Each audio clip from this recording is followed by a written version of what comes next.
பிரியமானவர்களே, இயேசுவின் நாமத்தினால் உங்களை வாழ்த்துகிறேன். எபிரேயர் 12வது அதிகாரம் வசனம் 15-16. ஒருவனும் தேவனுடைய கிருபையை இழந்து போகாதபடிக்கும் யாதொரு கசப்பான வேர் முளைத்தெழும்பி கலக்கம் உண்டாகிறதுனால் அநேகர் தீட்டுப்படாதபடிக்கும் ஒருவனும் வேசிக்கலனாகவும் ஒருவேளை போஜனத்துக்காக தன் சேஷ்டபுத்திர பாகத்தை விற்று போட்ட ஏசாவை போல சீர்கெட்டவனாக இராதபடிக்கு எச்சரிக்கையாயிருங்கள். 2 வசனத்தில் ஆண்டவர் சொல்லுகிற ஒரு முக்கியமான காரணம், கசப்பான வேர் முளை எழும்பி கலக்கம் உண்டாக்குறதுனாலே. கசப்பான வேர்.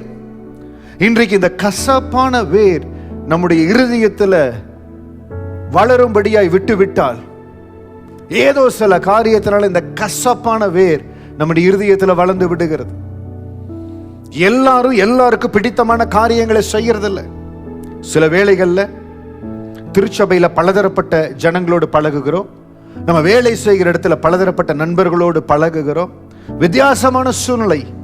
சில வேளைகளில் ஒரு தேசத்திலிருந்து இன்னொரு தேசத்துக்கு போகிறோம், மற்றவர்களோடு பழகிற சூழ்நிலை. எத்தனையோ காரியங்களில் கடந்து போகிறோம்.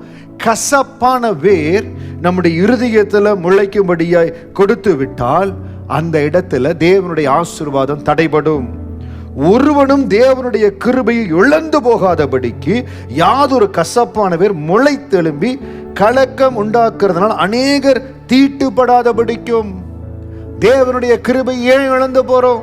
அந்த கசப்பான வேர் இருதயத்தில் நுழைத்து விட்டால், அந்த கசப்பான வேர் வருகிற பொழுதுதான் அதில் அந்த கசப்பான வேர் நுழைத்து விட்டால் ஆவிக்குரிய கனிகள் பாதிக்கப்படும்.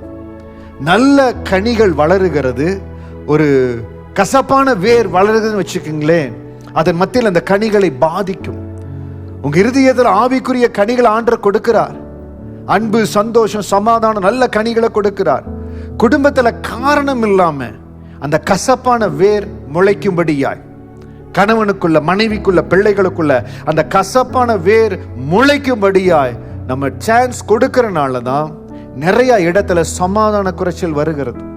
சமாதான குறைச்சல், கசப்பான வேர். தயவு செய்து மன கசப்புகளுக்கு இடம் கொடுக்காதீங்க. குடும்பத்திலையும் சரி, சபையிலையும் சரி, வேலை இடத்துல எந்த இடமா இருந்தாலும் மன கசப்புக்கு இடம் கொடுக்காதீங்க. அந்த இடத்துல யார் ஒருவரோட குடும்பத்தினர்ல, சபை மக்களிடத்துல, இல்ல வேலை செய்கிற நண்பர் இடத்துல பேசணுமோ பேசுங்க. மன கசப்பு வராதபடி பார்த்து கொள்ளுங்க. அந்த மன கசப்பு வர இடம் கொடுத்தால் உங்கள் மேல் இருக்கிற கிருபை, உங்க ஆசீர்வாதம் தான் பாதிக்கப்படும். தெரியாமலே ஏதோ சில காரியத்தினால அந்த கசப்பு வளருகிறது. அதை சரிபடுத்தி கொள்ளுங்க. அந்த கசப்பு வளராதபடி. எல்லாருக்கும் அந்த கசப்பின் அனுபவம் வரும். நம்ம எல்லாரும் பலதரப்பட்ட ஜனங்களோடு பழகுகிறோம். எல்லாரும் ஒரே மாதிரி இல்லை. ஒரு குடும்பத்தில் இருக்கிற பிள்ளைகளுக்குள்ளேயே ஒரே மாதிரி இருக்கிறது இல்லை. அப்பொழுது என்ன செய்யணும்? அந்த மன கசப்பு, அந்த வேர் வளராதபடி அந்த கசப்பை உருவாக்க இடம் கொடுத்துட்டீங்கன்னா அந்த கசப்பின் வேர் வந்துடும். அந்த வேர் உருவாகி மரமாய் உருவாகி விட்டால் ஆவிக்குரிய கனிகள் வராதுங்க. ஆவிக்குரிய கனிகளை பத்தி பேசலாம், ஆனால் உங்களுடைய வாழ்க்கையில் ஆவிக்குரிய கனிகள் இருக்காது. ஆவிக்குரிய கனிகள் பெருகாத இடத்துல என்ன ஆவிக்குரிய சத்தியத்தை, என்ன வசனத்தை பேசினாலும் அந்த கிரியைகள் நடக்காது. காரணம், ஏதோ இடத்துல அந்த வேர் இருக்கிறது. அந்த வேர் இன்றைக்கு பிடுங்கப்படுவதாக. எதனால அந்த கசப்பு வந்தாலோ, ஒருவேளை நீங்க நன்மை செய்து தீமை அனுபவிக்கலாம், அதுல கூட கசப்பான வேர் வரும். அதுல இருந்து வெளிவர முயற்சி பண்ணுங்க. நீங்க நன்மை செய்திருக்கிறீங்க, ஆனா தீமை அனுபவிக்கிறீங்க, கர்த்தர் பார்த்து கொள்ளுவார். பாஸ்டர், நீங்க சொல்லிடுறீங்க, நான் எப்படி அதுல கடந்து போறது? நான் அப்படிப்பட்ட அனுபவத்தில் கடந்து போயிருக்கிறேன். ஆனால் அப்பொழுது கசப்பான வேர் வளர விடாதபடி காத்தது ஒரே ஒரு காரியம். சங்கீதம் 7:8, கர்த்தர் ஜனங்களுக்கு நியாயம் செய்வார். கர்த்தாவே, நீதியின்படியோ உண்மையின்படியோ நீங்க நியாயம் செய்யுங்க. அப்பா சமூகத்தில் நீங்க என்ன நஷ்டத்துல, என்ன கஷ்டமான காரியத்துல கடந்து போனாலும் ஆண்டவர் கரத்தில் ஒப்பு கொடுத்துருங்க. அந்த கசப்பு உங்களை பாதிக்காதபடி, உங்களுக்குள்ள உருவாகாதபடி காத்து கொள்ளுங்க. ஒருவனும் தேவனுடைய கிருபையை இழந்து போகாதபடி.